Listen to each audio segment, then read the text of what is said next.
You are listening to ArtFreaks. My name's Daniel Crossan. I'm an artist based in London. I'll be sitting down with a variety of creative people to find out why they make the things they make and what lessons they've learned along the way that will help you impact the world with your creativity. Today we are joined by Olive47. Olive47 is a painter, muralist, street artist and designer based in LA.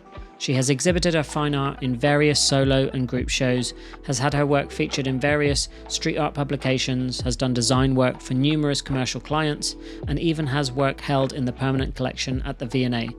In this episode, we discuss the evolution of her creativity. We talk about AI as a new tool for artists. We talk about the beginnings of the street art explosion, the pressures of social media for artists trying to get their work seen, and how creativity has the power to heal. This is Olive47. Were you an arty kid growing up? Yeah, I was a weirdo. I mean, Most artists were growing up. I mean, my dad's an artist, so I mean, I don't remember ever not having like pens and watercolors and things like that. My dad does like a lot of watercolor commissions, like always has, still does. You know, I think it probably started from him giving me things to occupy myself. Would you work alongside him as he was making his paintings? Would you be like next to him painting and drawing and stuff? Well, on the floor. Like he had like a drafting table and like we'd be in the room on the floor. And was that a way that you and your dad connected? Did you go and look at art together and go to museums and things? Or do you remember like a sense of validation maybe from your dad saying, oh, that's amazing and you want to do it more? Yeah, I mean, definitely it was a connection, that and music, listening to records, going and buying records. Like we would go to the record store for young people, that's vinyl. We would go to the record store like every Saturday and he would like for like an hour, he'd just be flipping through, like finding stuff. And for us being good, like we would get to like take home a single. Yeah. And your dad, is he still painting? Yeah, he still paints. He still gets commissions. Like he does a commission for the Knoxville Museum of Art. Awesome. For the tour of homes every year. He paints like 3 or 4 homes and then does private stuff. Yeah. So, and was he encouraging you? Obviously, he was encouraging you by providing all of the materials and seeing if that was something you wanted to follow. Was he pushing you towards a creative career? No, I mean, I have a sister. We were kind of like, I could have done whatever I wanted. I veered creative really early. Like I was always drawing and always painting and always like doing crafts or whatever. If there was a pushing, it wasn't a hard push. You know what I mean? Yeah. Why do you think you were making stuff so much? Why did you think that you were drawn to it? I think honestly, as an adult, I think it's because of my ADHD. I know that my brain needs to make visual sense of things. I'm always like arranging things. When were you diagnosed with ADHD? Like first officially when I was 20. Okay. Like before kindergarten. So I read really, really early, like really early. So in kindergarten, I used to go to like resource classes because I could read and the other kids couldn't. Yeah, it's funny. I remember in kindergarten, like I got called out by this girl in my class and she was like, why is Olive always making drawings of dogs? And the teacher was like, well, she really likes to draw and she really likes animals and, she already knows how to write. I mean, I'm sure she put it in a much more eloquent term that didn't insult the rest of my peers, but I was getting called out for it, like really young, like always drawing, always doodling. There was like a compulsion maybe to make images. Yeah. And to always like be drawing like the things I wanted and the things I wanted to be and the things around me, like I was always drawing, like I really wanted a dog. And so like I was like always drawing dogs. If I wanted like certain kind of dress, like which I like, it was usually like princess dresses and I never got a princess dress, by the way. But Like I'd get, There's still like time. whatever my obsession was, Next time we do this, you have to turn up in a princess dress. In a princess dress. So you can live that dream. Mm-hmm. Yeah. At school, you were drawing and drawing and drawing. Do you remember any break from that? Or you were just drawing, and then high school and you're still drawing? Yeah, high school, drawing, AP art, then on to art school. I went in as an illustration major, and like my first quarter, my they would give us mentors, for the time we were in school. And my mentor, Ria Mangeva, who just passed a couple of years ago, R.I.P. Ria, she told me, she's like, "You're not an illustrator, you're a painter."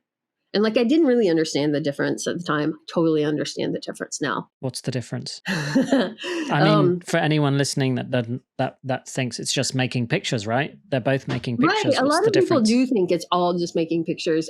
There's a different purpose. There's a different, like, illustrators are, and there's not, one's not worse or better than the other or whatever. Don't get me wrong. But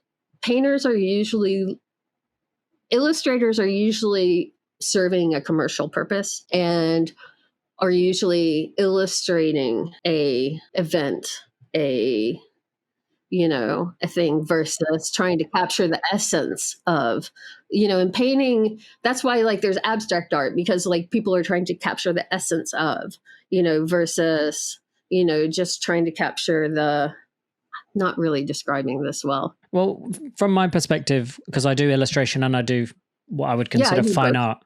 So I would say, like, with my illustration work, it's usually a little bit more face value. So this is a character that looks stressed, and above it says, "I'm having a stressful day." Or there's a client that says, "We like your characters and we want your characters drawn with some Nike trainers." That would be a great brief. But and with my fine art, I'm painting. I don't necessarily question it too much. I let it come out, and I would say that my fine art communicates more of what's happening internally. So there will be a lot of subconscious stuff there. Most of the time, commercial illustration is trying to sell something. Painting is trying to express something. Even that's like hard. It's hard, isn't it? Because there is a blurry line between those two things. It's blurry. What comes to mind is, I'm not trying to save the world with my illustrations, but I am with my paintings. And I don't even know what that means. Like, when I'm painting just for me, it's about, like, the idea of, like, searching for, like, universal truth, and, like, thinking about, like, the paintings that have come before me and the symbols that have come before me, and, like, this whole tradition of art making. And you're thinking of context a lot more, of like where it's placed. Context of, like, the art and where I fit into the art, and, like, and humanity and where we go as a species, and like, a lot more bigger questions, bigger questions that aren't necessarily easily answered, and sometimes, and like, why, like, that gets answered for me in a stroke of, like, pink paint. Looking at your work now, you can see a lot of reoccurring symbols of animals. There's a lot of that prevalent in your work. For anyone that hasn't seen your work, how would you sort of describe it? I guess I'd say I'm a symbolist painter, first and foremost. What does that mean? It means, like, I have a set of symbols that I've been using since, like, for the past 25 years, that have come from, like, my childhood. Like you said, like, I use the mountains a lot because I was raised on a mountain. I use, like, the UFO a lot because, there was a UFO. Abducted by aliens. Yes, exactly. But there was actually, like, a house halfway up the mountain that was built to look like a UFO. Okay, and so, like, to go down to Chattanooga, you had to pass this house. So, like, I would see this house, like, at least 2 or 3 times a week. And I totally thought by now all houses would look like UFOs. And I also thought, like, we'd have flying cars and all that stuff. But None of that came true now, did it? And I would say that like seeing a Tesla, driving past a Tesla the other day and just seeing a guy sat on an iPad next to me on a motorway, it was like a moment where I was like, this is crazy. I said to my son, I was like, that guy's not driving it, the car's driving itself. And he's like, okay. The way that I'm seeing it is you're an obsessive image maker, and you've then sort of worked and worked and worked where you've ended up. Obviously, there's a lot of contributing factors to that. You grew up in the mountains, surrounded by nature. Thematically, that's in your work a lot. You worked as a street artist or still do work as a street artist, and that speed of communication that you need from somebody walking past a wheat paste, and making it simple, communicate effectively, recognizable, all of those things I imagine have impacted the way that you create. I'm wondering sort of if you can pick out a few things that you can think of that like have affected your style, your sort of recognizable style. Yeah, I mean, like, firstly, like, I developed my style when I was working in design houses, and I had to teach myself Illustrator. And, I just draw little animals and, stuff like that. It was the time of when companies gave their employees, corporate credit cards. And one of my creative directors told me to make my first sticker set and use the company credit card. And so I did my pink sperm sticker that was yay long. And that was in response to, like, at the time it was, the late 90s. And like mostly what you saw on the street was like street crews would go out and bomb like stickers for like hip hop bands or like trainers. And then there was like Shepherd Ferry and like tags, but you didn't see like a lot of street art stickers. I just thought it was all like really hyper masculine. And I thought it'd be really funny to put pink sperm on the streets. Like, and it's like that's kind of guided a lot of like my street work in general, is just like wanting people to have like a laugh, or wanting to see it and just like have like a moment of happiness and like brighten their day without being like overly cute, if that makes sense. I mean, I know like a lot of my work's really cute, but like, I want it to still like have like a graphic resonance to it, if that makes sense. I think it was George Condo. There's an interview with him on YouTube, and he's talking about how making childlike characters that you've grown up with and have absorbed this language and communication tool of an expression of a cartoon character. It's effective. It's very easy for an artist to communicate an expression or a feeling using this language, because it's sort of programmed into all of us from growing up watching Disney cartoons and different stuff. So I'd say like a lot of the expressions on your characters have a look of like like they're contemplating. I can't think of the right way of saying that, but yeah, contemplation. Yeah, they're contemplating something. There's a peacefulness to them. It doesn't feel so kawaii, like Japanese inspired. The language is probably inspired from elements, but it feels like the tone is a little bit more thoughtful than cute. Yeah, I mean, I'm trying to like evoke feelings of like being in a moment, if that makes sense. Like, because when you look at the street art, it's like most often it's just that second. When we meditate, like the goal is to find like presence, like being present, and letting all else like, fall away. And, so it's in a way, it's kind of about when you see that image for 1 second, all else falls away and you feel better. All else falls away and you feel peaceful, And so like by using like kind of like those faces, which are sort of kawaii, like, but also like, a little more like meditative, still recognizable as a face, but simple. That's something I, kind of fell into, but like kind of strive to achieve, have kind of used it again and again and developed it into something that's Yeah, kind of... well, it's like in the early days, I would stick stickers up, and I remember this guy like wrote me, and I think somebody I had sent a sticker to had put a sticker up in Chinatown, like near his mom's shop, and like he was like, "My mom loves your stickers. Like every day when she comes in, it makes her happy." And asked if like I would send some stickers down there, and it's like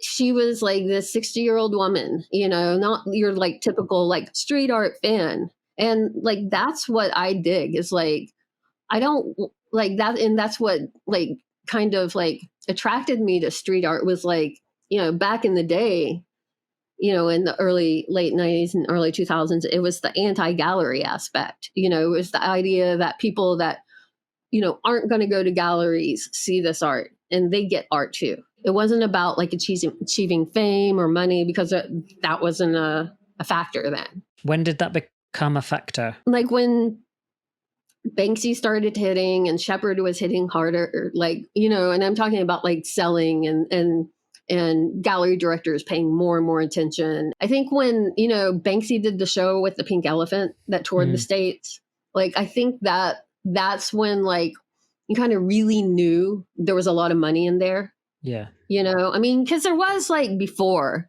but that was kind of the like proclamation that like street art is here, and this is something. It's a movement. It's a art establishment have recognized it as a movement.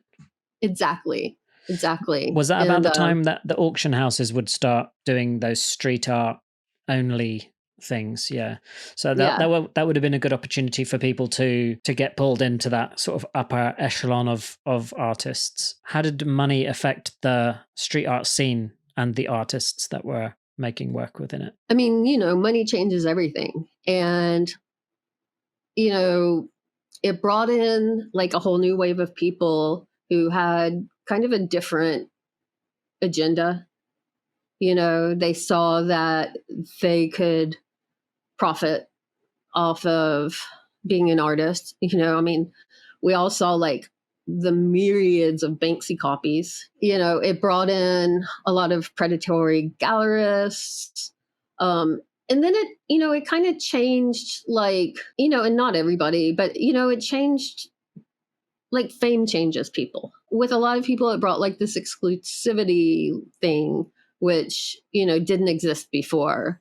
It brought the art world in. How did fame change it? Particularly like anyone that you can think about? You don't have to say who they are, but how did it change? How did it change them or their work? With some people, it definitely led them into kind of repeating the same thing over and over. Like, I mean, I know that there's artists that have tried to like break out of like what they got famous for, and the work didn't sell as well. And so then they had to go like, and they still are like doing the same thing that they were doing, for the last 20 years, because that's what sells. So, yeah. I mean, in a way, it's a trap. In terms of the work that you were doing on the street, you then sort of moved from stickers, and then you were then doing huge murals. What was that? I was doing stickers and then paste ups. And then what was the trajectory from there? And the reason I started doing paste ups is like, because free Xeroxes in the design houses that I was working at. It's easy, cheap. I would go out during lunch, like in like the days that like I knew I was going to go do paste ups, I would wear like a skirt and heels and just go out during lunch hour and do a bunch of paste ups. And it's like a fun, easy way to get things out. Like I'm a girl, like I don't want to go to jail. In Los Angeles at the time, if you had paint on you, you go to jail. If you had wheat paste on you, then they just make you take it down. Did you ever get arrested? No. Yeah. So then moving into murals, how did you get your break? Like, how did you get an opportunity to work on something much bigger? So I've been painting murals since I was 20, like for, private houses. My dad does as well. So I started like by assisting him on a couple of jobs. So it's always kind of been in my wheelhouse. When I moved to Atlanta, there were all these buildings like near where my cousin lived in South Atlanta that were just blank canvases. And so I just started asking the business owners if I could paint on them. Were you painting for free? Yeah, some of them I would paint for free or just super low cost. Because it's just a good way of getting your work up. Yeah. And I had the spare time, good way to get my work up. Awesome. Yeah. And a lot of times, like I would, they'd end up giving me money. Almost all of them bought me the paint. I've seen some pictures of the really large ones on the side of like big wooden houses. And I think your work works really well, those large in that large sort of scale. Also, you've spoken a little bit about your commercial stuff, and recently I saw that you did what looks like a massive project. I'm not sure how big the space is, but it looks huge, and they've basically, you can talk about it, but they've basically given you free reign, right? You did the beer cans, you did the back behind the bar, you did the walls, you did the signage, the logos. You basically branded the entire company from top to bottom. How does that make you feel when somebody comes with you with a brief that big? Or is it something that doesn't faze you? It didn't really faze me. And also it came in pieces, Where did it start? Start with the beer cans, and then they're like, oh, well, could you do this as well? So it started with the cans because it's kind of twofold. So this brewery, Eagle Rock Brewery, I took over design for them in 2020, and they're friends of mine. Like, we used to go raving together back in the late 90s, like to the desert raves. So they're good friends of mine, and their designer moved to Florida. And so they asked if I would take over for them.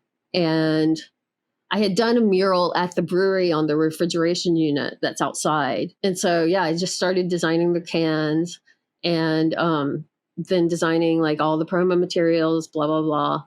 And this year they bought a new space in Burbank and asked me to do the branding for that and paint a mural inside. One mural became 2 murals and a bunch of decorative wall treatments, bespoke wallpaper, and a wooden wall art piece. That's like the backing where they pour the pints, right? Yeah. It's like a wooden cutout kind of collage, I guess. It's how I would describe it. I don't really know.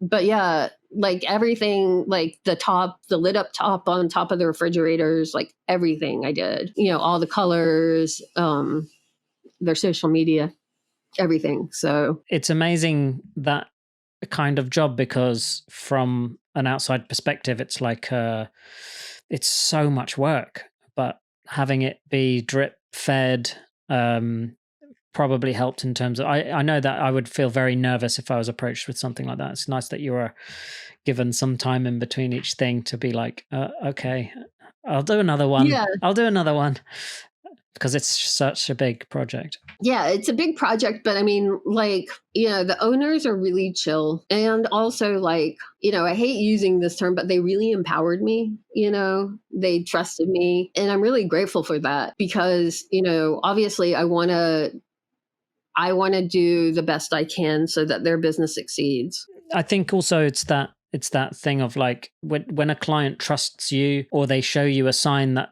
the thing that you've done is exactly what they wanted, you start getting confident. And when you're confident as an artist, you're better. It's like footballers. If they are playing with confidence, they're like twice the player they are. I think it's similar with art.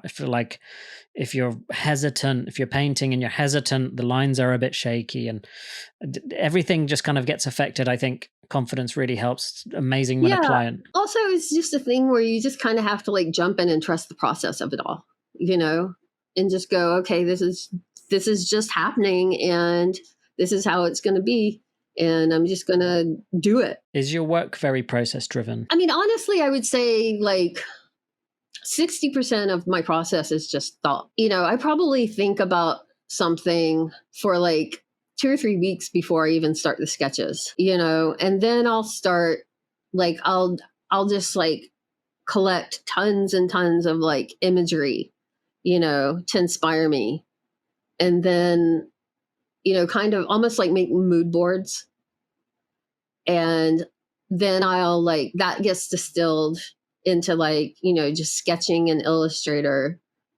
And then those get refined, just this constant refinement until here's the product, if that makes sense. That's how it works with the paintings too. I would imagine that there's a lot of preparation that has to go for a big mural, especially if it's for a client, because you have to show them what you're going to paint, and then what you paint has to be, similar. Yeah, and especially with clients. Like with clients, I'm pretty like fail safe. I do like their sketch in Illustrator so that we can look at the colors, we can look at the and everything gets pretty much nailed down. And then I'll project it. Like, I used to grid it back in the day, but that takes so much time. It's exactly what they agreed to. You know what I mean? So that that cuts out so much like potential weirdness. for disaster. Yeah. Yeah. I'm getting a better idea of terms of like where you're coming at from the work, what it looks like, and some background to you as an artist. In terms of like, art seems to have been your only thing that you would like end up doing. So what would you be if you weren't an artist? If I didn't do like visual art or music, like I've said often a priest. Yeah. Maybe a teacher, but yeah, the problem with the teacher part is like interacting with other people. Do you like children? I like small groups of children, you know. It's difficult. Teaching's a difficult thing, I think, for a lot of people. Mm-hmm. And I think a lot of it is dependent on the school. My sister was a teacher for a long time, and she's, some of the schools she worked in were really hard. It was just impossible to maintain that kind of work for a long time. And then, there was the good schools that she really enjoyed working in, and they were a joy to work in. She was always sad if the kids, when the kids finished and moved on to the next class, or if she, when she ended up leaving. Yeah. I mean, my thing about like, if I taught, I'd probably like to teach at like the university level, like youngest high school. But I mean, my thing is like, with my ADHD, like the thing I'm like really sensitive to is like noises. And so like when a lot of people are talking at the same time, or like children are screaming, or like throwing fits, like, yeah. I know all about that. I know all about that. I was wondering whether there is someone I know, someone very close to me, that suffers from it has been diagnosed with this, I can't remember the exact name, but basically it's like an oversensitivity to stimuli like noise. And I find that if my kids are making a lot of noise, the TV is on, and someone tries to talk to me, zero chance that I'm able to continue that, or even to tune into what is being said. It just becomes like a mess of kind of noise, and then my brain just goes, no, we're not doing this. If I'm in a social situation where I need to sort of pretend that I know what's going on, I have to pretend. And it gives me anxiety of the fact of like, oh, potentially I'm going to have to do that tonight when I go to that event. Yeah, that's why you see me like sitting a lot against the wall, because like 9 times out of 10, like if there's music and lots of people talking and lots of stuff going on around, like I'm just trying to like figure out where my center is, and just to get comfortable. Yeah, just to get comfortable and be able to like hear what people are saying to me, instead of being like, oh shit, there's a squirrel, I think maybe a lot of people deal with that in the UK, I was going to say, because when I have a few drinks, then I feel like the edge of that's gone. And if someone's talking to me and there's noise, I can still tune in more to what that person's saying, but then becomes a little bit of a crux in social situations, which I don't like. And, that's a difficult thing. The larger work that you do is often in like mandala form. I'm interested in these big mandalas that you paint, because it's very much in line with your trying to inject peace into like urban environments or environments that you feel might need it. When did you start making the mandalas? I started those when I was in Atlanta, or at least publicly. Mm. It kind of started when I met this Tibetan monk. His name's Tenzin Sherpa Lama. It's a cool name. Yeah, well, he's from Tibet. I met him through one of my clients and actually had him bless a couple of my murals. But we'd become friends, and he's like very funny, and he's a teacher, like doctor. Like they kind of take on different vocations throughout like the monastery. He's a healer. You know, he's always, since we've met, he's always told me that he believes like I can heal through my work. I started looking at like a lot of like Tibetan art and, you know, Indian art, and my work's always kind of dealt with like belief systems, and my interests have always been with belief systems, you know, from being raised in the South. And, you know, there's so much like fervent like Southern Baptist, and, you know, and not being raised in that kind of church, you know, and having an outside view of that. And then, you know, being exposed to like Joseph Campbell's Power of Myth in college and learning about like all the different similarities and stories. So you weren't sort of prejudiced learning about new religions and stuff. You were very open and receptive to it and allowed that to come into your work. And I'm really interested in like the symbolisms, and, you know, and when you look at like the different symbolisms across like different religions, you find so many similarities. It was just like something that, you know, he and I were talking, and he said something about like me making a mandala, and like, you know, and I thought about like how to do that like in my own way without doing what's the typical thing, because, you know, I'm not Indian, I'm not, you know, whatever, and looking at like mandalas from different cultures, and trying to kind of find a way to not just like make it my own, but like find something that I could create that flow through, you know, like anything in my work, like it's always cycling through, right?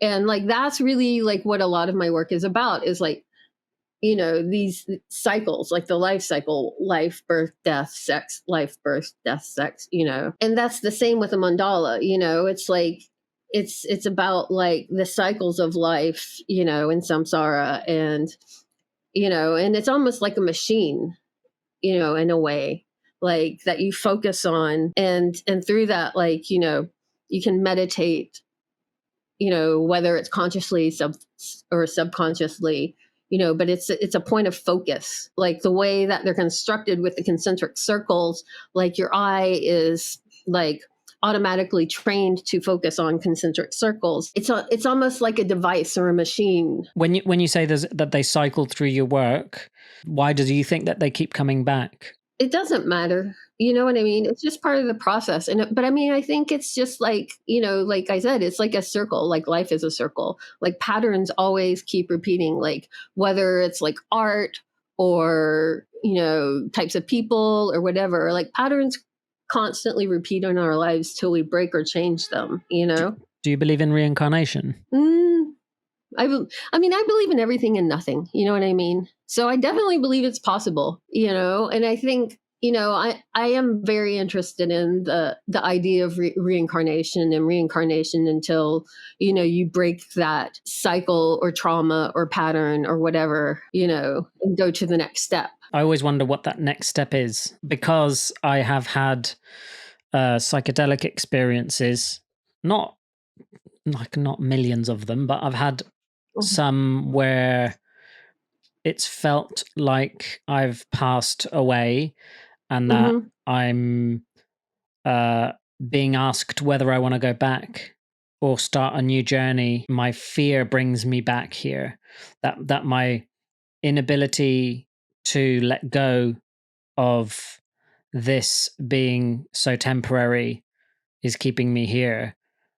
My lack of like wanting to accept that that it's temporary, and that it's illusionary, that it's that thing of like, okay, go back, you're going to still have to learn that, and then, you know, maybe you don't learn it, and then maybe you get reincarnated.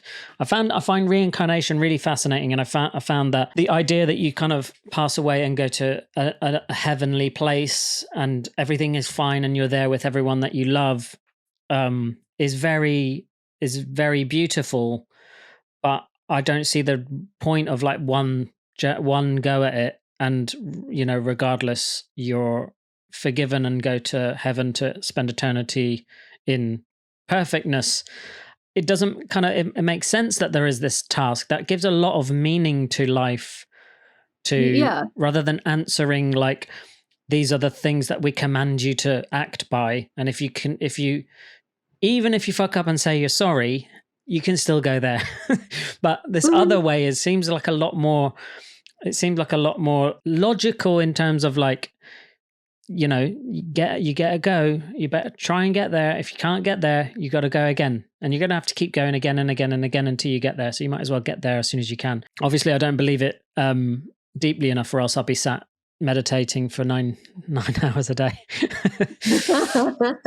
I asked you about reincarnation because there is these sort of I would say that's sort of symbolism from Eastern mythology, from Hinduism. Maybe I'm getting that completely wrong, but that you see mandalas in that sort of part of the world, and I'm interested in that link between what we're talking about now and what you were talking about before about injecting peace. And I think like talking about art in the way that like maybe Rick Rubin talks about art being a service to God. I wonder how in line you are with that.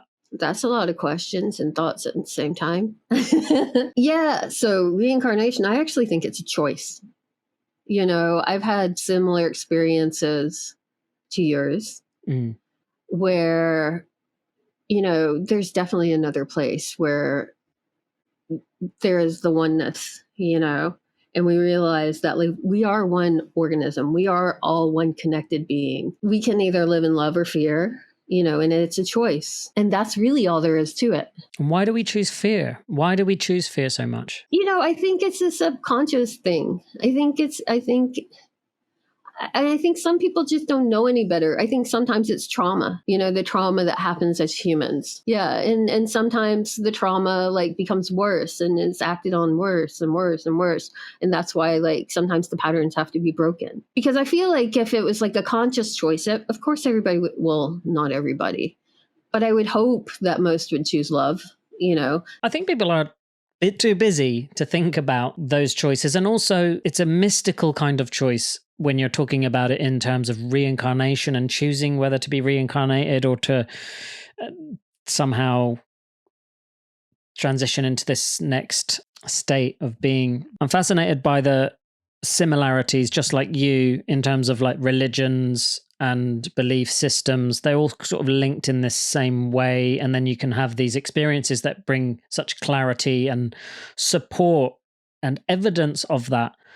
I think channeling that into your art after having those experiences is inevitable. In those moments of deep meditation, the clearest voice just keeps telling me to make art, and keeps telling me that's the path. That's my act of service, that it helps people, and like I said, even if it helps you forget, even if it helps you be present for a second, then that's like just one second of removal of the ego. So, in a way, that's a realization of that. And I guess the path is to just keep doing that and try to reach more people, and not necessarily through fame, but, every new person that sees the message. Maybe that spurns them to create. Maybe it spurns them, I've got it. I know. What you've got to do is you've got to go viral on TikTok. So you have to stand with your back to the camera and slowly turn around with a painting. And that way you'll reach the most people and you'll have all I post on TikTok is sleeping cats, by the way. I've seen those videos. They're captivating. Sleeping cats with ambient music. I'm personally conscious of talking about NFTs too much because I've talked about them with other artists over and over. It's interesting that being that you were drawing so much and painting so much and working outside so much, that now you have delved into the world of NFTs and digital art and crypto art. What were your thoughts when you first discovered NFTs? Was it something that you were were sort of confused by? I know that they were just talked about again and again and again in 2021. Well, I mean, not really. Like, well, first of all, let me clarify. I've been doing digital art since the late 90s. Like I've always done like art in my downtime working because I worked at like a lot of like entertainment and music labels, design agencies. And I mean, there's always downtime between projects. So I would fill that downtime by like just drawing. Is that like with a Wacom tablet and Illustrator? No, with my finger or a mouse. I draw with my finger on my laptop on the trackpad. Yeah. That's hard to do. It's not that hard. I mean, I started it when I was traveling a lot, and like I would like like Wacom tablet or mouse would break, and so it was a way of like kind of like minimizing everything I need to be able to do the work I need to do. And so I've always been doing digital art. I've always done like animation. Like I was actually like on a focus group for Flash, like Micromedia Flash back in the day. So like the idea of making digital art wasn't like something that was novel to me. And people were talking about doing like NFTs to me like a couple years before I actually got into it. I was just too busy with other work. I was also like, I was working for different companies, just trying to make a living. After I moved to Los Angeles and wasn't doing as much mural work. And then, the pandemic came. And so we were all in our houses pretty much doing nothing. I mean, I actually did have a couple of like private garden mural commissions during that time. But so, we were all doing more digital work, or at least I was. And so, when Clubhouse and everything came along and, there was a lot more, all of a sudden there was a lot more like education on the web for artists, how to get into it. And I was like, oh, I can just like use some of this stuff I've been doing, not necessarily the actual pieces, but like repurposing, taking some of those ideas, that kind of stuff. It was like I already had NFTs ready. And so it wasn't that big of a jump for me because I had friends in crypto before and they'd been trying to get me into it for years. I'm just not like, I'm not dumb or anything. I'm just cautious and I'm not rich. Like, I didn't like, I'm particularly cautious with money. It was expensive to make mint artwork onto the blockchain during 2021. Well, I mean, even beforehand, like investing in crypto in the early days and so forth. And, it seemed like one of those like kind of like scary things like Silk Road, like if you remember those days of like, hearing, infamous deals going down, it was all kind of lumped into that stuff. So it was like, it was just like that things were kind of coming more into the light. Well, NFTs, I came into Clubhouse, and one of the reasons I joined Clubhouse, there was another artist saying Clubhouse was a really good way of networking with other artists. So it was nothing to do with NFTs. And then I think like 2 weeks before I got into Clubhouse, I found out what NFTs were. And I was like, you said it sort of seamlessly came to you. And I understand that in terms of the making the work, regardless of these big prices, just the fact that a digital thing could be worth something rather than having it as something you sell to someone to use forever.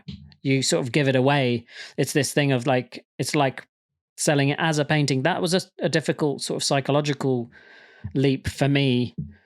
Like where's the value? And I had to keep going over it. That's one of the things I think people like to tarnish it with scam, because it's very difficult to give value to something that's digital. Yeah, well, and also it doesn't help that there are a ton of scams in crypto. It doesn't help at all.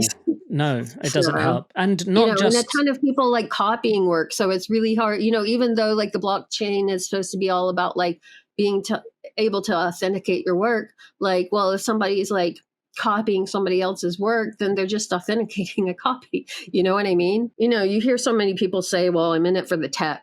but I really am interested in the tech. I'm interested in the tech of like, A, where crypto goes, B, like where art fits into that, because I don't think it's just JPEG, and I don't necessarily think it's the metaverse, and certainly not like the metaverse as it exists now, because, we're not all gamers. Not all of us want to like strap a wearable on our head.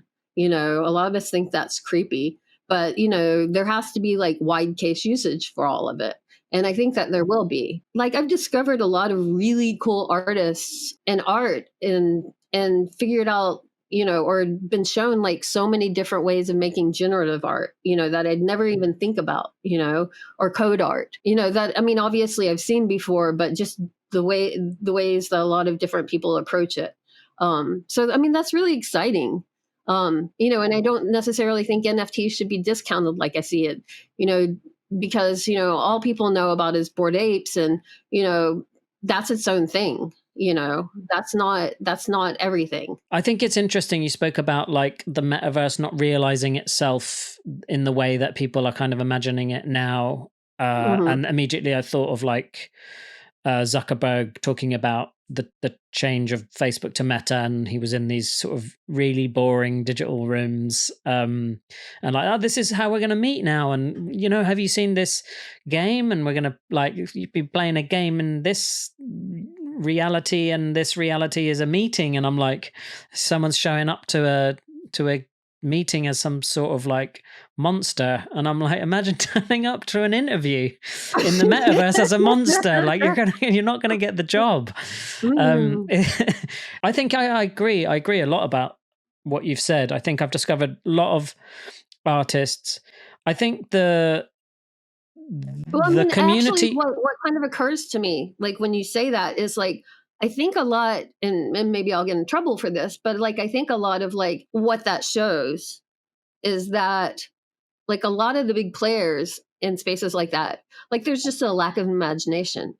I'm not talking about the artists, but I'm talking about like the businesses. Like that's what they need artists for, is the imagination, because nobody wants to show up to a business meeting as a monster. That's fucking stupid. I mean, they might want to, but they just might not get the job.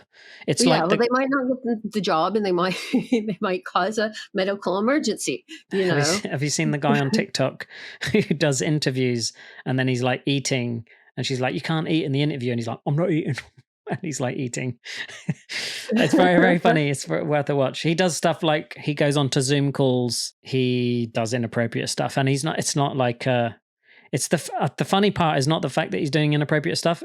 It's the fact that he then pretends he hasn't done it, and everyone around him's like, he's done that. He has done that.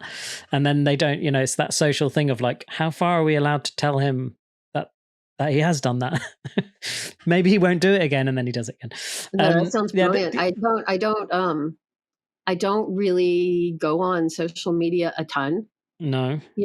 Like I've been limiting my social media intake a lot more. Intake a lot more. As I mentioned, like I only post sleeping cat videos with ambient music on my TikTok, and I don't even really look at other TikToks. Yeah. If somebody links me something funny, of course I'll look at it, but I don't scroll through. I go on Twitter in the morning, I say good morning, I log off. I might go on one, I'll check messages if I can. Same with Instagram. I think that social media is harmful. I think it's harmful for our attention spans. I think it's harmful for our self-esteem.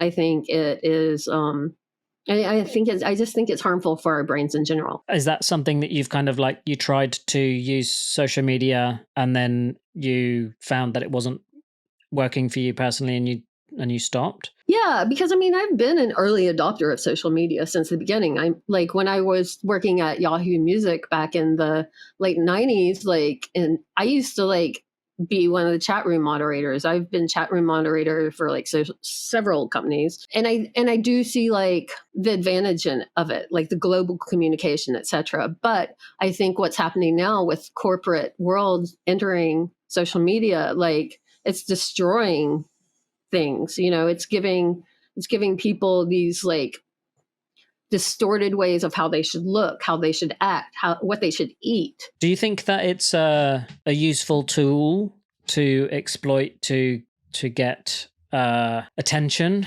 for whatever you're doing? I mean, obviously it's a useful tool for that. What I'm saying is, like, as an artist, you kind of have to use it, right? Right. So how do you navigate that relationship where you're like, it's harmful and it's pissing me off to use it, but also I'm an artist and people need to see my work? I think it's about recognizing like your boundaries. And I know boundaries is overused these days, but I mean, I think it really is about like recognizing your boundaries, recognizing like what makes you feel comfortable, like who you are as an artist, not comparing yourself to others' usage. You know, it's like I know artists who schedule their TikToks for the week. They've got 20 going out. So, you know, it's just like a constant barrage. And I'm not like calling out anybody specific, because tons of people do it. And it's like, it's exhausting, you know? It's exhausting to see. I don't know. Like, I mean, it seems exhausting to do. And for me, that's not what my work's about. Like, you know, take a couple pictures, maybe take a picture and process, whatever, you know, but it's about the authentic experience of creating. And I feel like if I'm documenting the whole thing, like then I'm spending more time on like minding on how I'm documenting my process than I am on the actual, like getting into the flow and getting into the play and losing myself in the artwork, you know, because like that's the entire point, is to like become present within the making. The reel that you make for Instagram should not par next to the making of the art.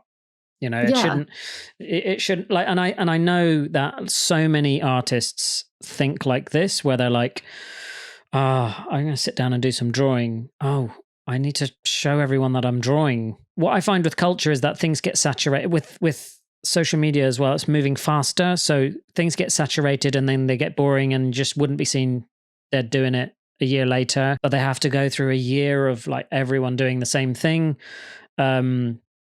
And that's tiring as well. I think for artists, it's like tiring to have to come up with the content. It's tiring then to sort of, you compare yourself to the metrics, because that's what the apps give you to keep you hooked in making content, because that's how it works.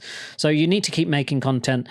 So you need to keep, and you're like, well, it's not done as well as I thought it would do, that one. And you're looking at other people's that are doing really, really well.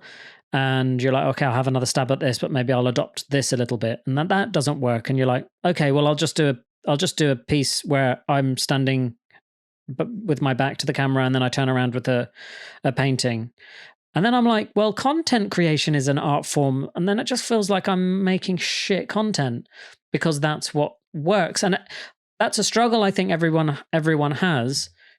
It's not really something that we want.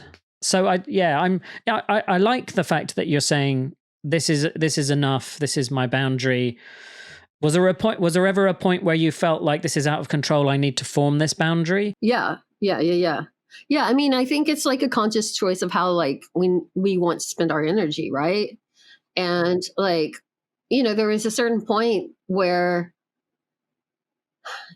you know, I just constantly felt like I wasn't doing enough. Even though I was doing so much, I just constantly felt like I wasn't enough. And that's bad. You know, that's really bad. It's bad for you mentally. It's bad, you know.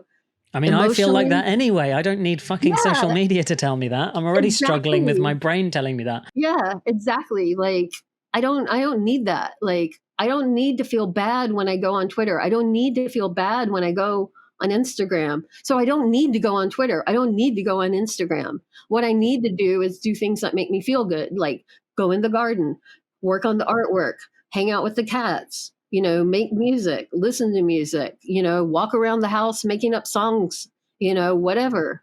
Like, you know, eat good food, hang out with friends. But like, in fairness, if that was if that was contained into a 15-second video, that would be really good content. Just think about it, right? Start just the day, just making music. You're like, look at this creative powerhouse, and you only need to see a second of each thing. So you would only need to press record and then stop. I'm being, I don't know if facetious is the right word, but I think so. Yeah. Let's say it's right. Social media is inevitably a really good tool to get noticed, and getting noticed is sort of half the battle with art, isn't it? We've entered into what I feel like getting something viral on social media is equally as important as, I mean, it gets you the attention quicker than anything else was sort of ever possible. So everybody's trying to do it. There was a piece of content I shared on Instagram, which was Erica Badu talking, and she said there's 3 types of artists. The first type of artist, it pains them to make the art. It connects to something so deep to them that they can't not make it. They are like the true artists. Then you have the second type of artist, which is the artists that copy the first type of artists, and they end up being the richest ones. And then you have the third type of artists, which are the backing dancers, which are basically subservient to the second type of artist. I'm probably butchering what she said, but I found it very interesting, those first 2 types of artists, because in social media, there was somebody that was like, okay, the algorithm's asking me to keep people engaged, but I need to show my art. A very simple mechanism for that is like, I'm showing you the back of the canvas, and you know that within the first second, you know that I'm going to show you the front. You might as well stick around to see me turn around slowly to see if it's any good. Then the video ends. It's got 100% view rate. It goes viral. Then now when I see that, I'm like, piss off. Like, I don't want to see your painting. I've seen enough people do it. Like, please stop doing it. But if it works, I don't know.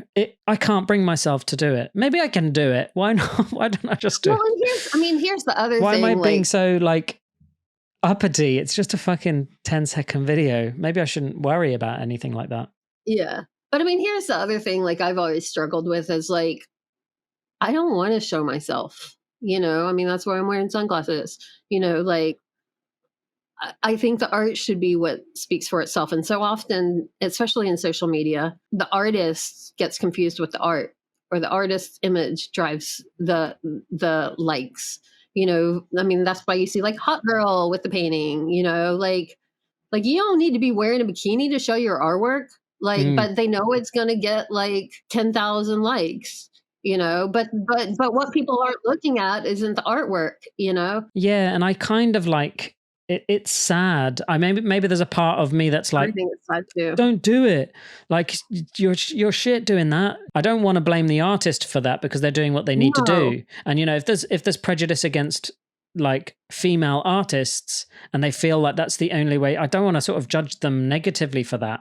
Right. And maybe the like annoyedness comes from, I can't do that.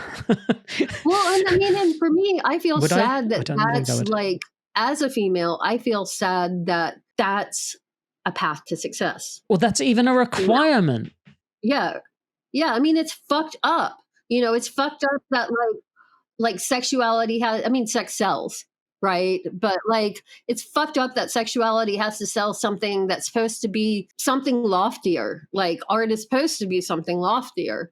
It's supposed to be the service to God, and people are selling it with their bodies, like, it's fucked up. It's certainly not anybody doing it, like, they see it because it works. Like, they're seeing it because there's so many examples of it. It's actually interesting. It's complex. It's interesting because I immediately thought about music, and I thought sex sells so many artists through the whole time I've been alive and before. Yeah, it's not new.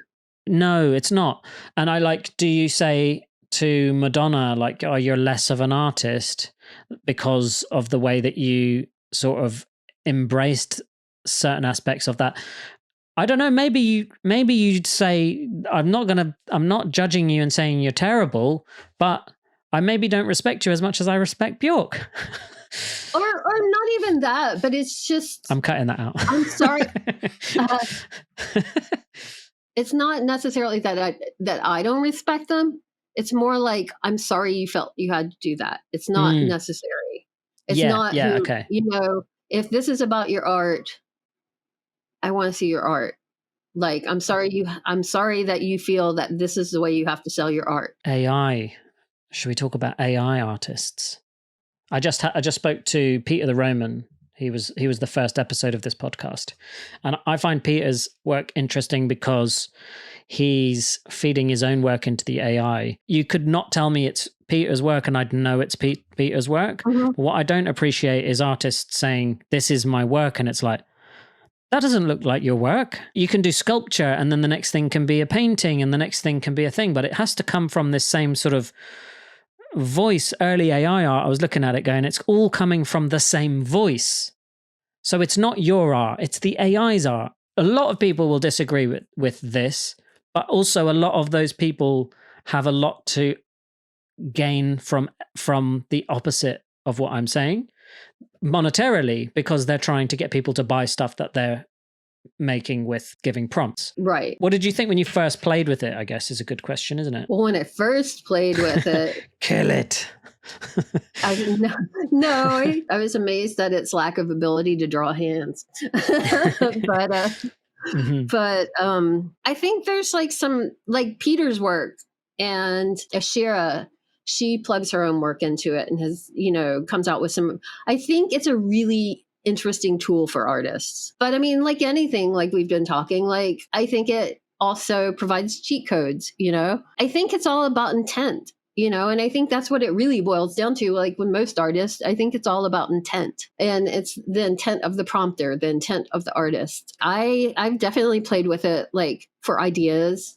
I kind of see both ends. I mean, like as a designer, I know that a lot of like my like former colleagues, like I freelance almost exclusively now, are concerned with like modular design and AI design taking over certain aspects of the process, which I mean, it can and it will be. And that's a reality. But I think like that makes the designer's job it kind of makes it to where you kind of have to prove your talent, like that you have a voice in design, and the AI does the production. You almost have to like exaggerate your taste to do something that AI couldn't do. When AI sees that example be commercially successful and tries to replicate that, you've already moved on. You're already pushing the boundary of what your voice is. A lot of the fine artists I know don't necessarily understand what AI does. It kind of sucks that certain AI was trained on certain artists' work. And so I think some artists' styles have it worse than others, as far as like being easily replicated right now in AI work. Yeah. But I don't think it's like an all across the board concern for all artists. You know what I'm saying? Yeah, not it's right now. Yeah, I agree. Not right now. It's never going to replace the human touch. Like it's just not. It's about fear, And, when people fear things, they don't try to understand it. I try to look at it as a tool. Like I try to look at it, I just had this in the middle of a painting commission. And, I was having a lot of, kind of trouble getting into it because I haven't painted in a while, except for like murals for other people. Funny enough, paintings are different. Paintings are a very different mindset. And so like I plugged a lot of the prompts because the client had, a few things they really wanted in the work. And I plugged those prompts into AI. And then like I just did doodles based on those prompts. And my doodles don't look anything like what came out of the AI. The painting doesn't look like anything that came out of the AI, but it just kind of helped push that process along. If you spend 20 minutes writing a prompt and it spits out something you don't like, you're like, okay, back to the drawing board. What do I like about that? And the refining process of actually getting something that AI spits out that you really want and is really usable is probably quite a long process. I know that I personally from using it have never got anything that I want to be surprised, like Peter the Roman, he feeds his own work in and gives it loads of stuff to do, and then they to look at, and then it spits it out and he's surprised and he's enjoying that the thing of being surprised. I like being surprised by my materials. And if this is a tool, I don't like the surprises it's giving me. It's just not my work. It's not me. It's not me. Mm-hmm. I've tried feeding my own work in, and it just sort of tries to trace around the drawing I've given them. It doesn't realize, it can't look at my drawing and see what I see when I look at that and imagine it as a toy. It can't Yeah. design the toy. It doesn't have that ability. Yeah. And I mean, and like with your work, you know, I think there's such a feeling of like spontaneity and play. I think that's not something that AI is capable of. I mean, you can try to say, but by asking someone to be spontaneous, Then, you know, you can't be spontaneous with intention. It just has to happen. Yeah. You know? I think a lot of people will use AI in ways that surprise us and produce things that we love and that become culturally relevant. Mm-hmm. I've been asking it to write recipes for me. I mean, it's quite good at stuff like that. Yeah. But it's only pulling them off the data it's got. It's just giving you some old... I feed it. What I do is I prompt it with things I have in the house. You know, I asked it to make me a veggie burger recipe with like the things I had in the house. Yeah. That's cool. You know? Yeah. And so it was being creative in that respect. Yeah. So it was creative in that respect. And I mean, there were a few things I had to tweak, but for the most part, it did a good job. And it's like, I think that for purposes such as that, is like streamlining your day-to-day living, giving new ideas, that kind of stuff. Like I use it sometimes for writing with the brewery, because I do like most of the copywriting for like the press releases, social media, blah, blah, blah. Like sometimes I just like, I'll want like 3 or 4 variations on like something I've written. I might like Frankenstein that together with what I've written. Sometimes it's just like, it's that like person that you don't want to call at 2 a.m. to get another opinion. I haven't been able to get something I like from it, copy-wise. Idea for a name for this podcast. I tried a name for an NFT collection. Just nothing it was giving me was, it was just like, I was just like, it's not creative. It doesn't have that next step of thinking yet. So that's bringing us to the future of the world, the AI-led future of the world. What's the future of Olive47 looking like? Do you have any like plans for the rest of the year and beyond? Well, I'm working on that painting commission, and I stretched 5 extra canvases to go along with that. They're all inspired by this painting commission, but they can go known style to abstraction. I'm just going to like open it up to let it play. And it's like the first body of work I've like really produced since 2019. I am planning to like try to produce about 20 paintings out of that series. You know, I'm a pretty fast painter. I once did a show of 19 paintings in 3 weeks.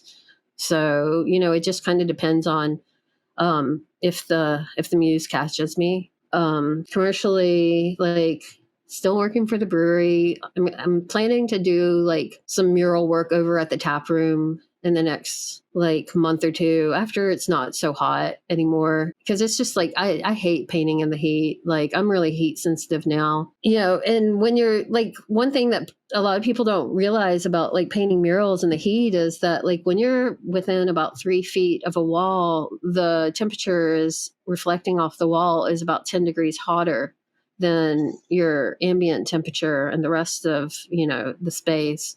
And so, you know, if it's 90 degrees, it's 100 degrees. I have fainted like 3 or 4 times from painting murals, like totally drinking my water, but it's just too hot. You know, I'm 50. So I'm not like trying to hurt myself. I'm trying to. And when you do hurt yourself, when you're getting older, I find this, I'm not saying you're getting older. I just mean when I do something, my back seizes up for 2 weeks. And when I was in my 20s, I didn't have these kinds of issues, but yeah. Well, you know, I try to do like yoga for my back 3 times a week, and I ride an exercise bike like 5 times a week, just for like half an hour, just to loosen up. And it's like in my living room, so that like I can't be like, oh, it's too hot outside, not going to go for a walk, or you know what I mean? Like it's in front of my face, and like I ride my bike and watch podcasts, whatever. Bad Friends, Scissor Brothers, watch those. I love Bad Friends. Yeah, it's the best. So yeah, I toy with moving back to London in the next year or so. You know, I visited after not having been there for 11 years last year, and you know, really missed the air. You know, the cool like, non 100 degrees. Yeah, cool, non-100 degrees, getting caught in the rain, unprepared. There's certain places and locations, you visit and you just feel like calm, An affinity for them. I'm a massive fan of London, but I'm finding that it's becoming, for this particular part of my life, a difficult place to live. Little things, but just costs adding up and adding up and adding up. Space, costs, and needing to be near certain things. When you're younger, being near certain things is quite important, but I don't really go out anymore. So I just, I think I'm ready to move. I'm thinking maybe of moving somewhere near the sea. We started talking about London at the beginning of this interview. We kind of gone through early life, obsessively drawing, an affinity for nature, how that found, sort of collided to making your work that you're making, and your journey through street art. And there's so much stuff I know about you that I haven't really been able to touch on. Like you did a toy, and you've made some merch stuff, and you've designed for all these other things that we haven't talked about. I imagine some of the mural festivals that you've participated in have countless stories that could be shared. But I think, like, looking at your work and talking to you, there's something that sticks out to me, which is this sense of devotion to your art, that it's sort of always been the thing that you were meant to do, and it's always called you. And people don't always listen to that calling, or at least life gets in the way and kicks them in the arse so much that they're not able to, and they fall out of the habit of making art. And you've kind of, throughout your life, never sort of given up and have had to sort of change location and start again. And then, you're open to working within crypto art and stuff, even though it might look a bit scammy. You explore things, you have an enthusiasm for new things and new experiences, all the while with this focus on devotion and trying to remain sort of true, authentic, and present, and then gift that feeling of presence to the people that experience your art. You make me sound so virtuous. You're a saint, Olive47, all right? So yeah, I thank you very much for joining me for the conversation. I hope that that by listening to this, people have sort of understood you more, understood your work more. We'll take a second look at it, or a first look at it. Where's the best place for people to communicate with you and to see your work and stuff? I'm on Instagram at Olive47, and my website is Olive47.com. I'm on Twitter too, but don't go to Twitter or X or whatever it's called now. You don't want to go there. It's a battlefield of engagement farming right now. It's just a mess. A big mess of mental illness. Yeah. But I'd say Instagram or my website. I think those are the best places to get a grip on who I am. Well, thank you very much once again, and I'll speak to you soon. All right. Bye. Take care. Bye. Thank you so much for listening. Please be sure to follow our guests on whichever social media platform you enjoy using most. Links are in the usual places. Links to all my social media accounts can also be found at the bottom of every single page over on my website at danielcrossan.com. The best way to support this podcast is to subscribe on Apple Podcasts or Spotify. Please leave a review and even consider sharing the podcast with a friend. Special thanks goes to Low Fox for producing the music for the podcast. Thank you very much again for listening. See you next time. Take care.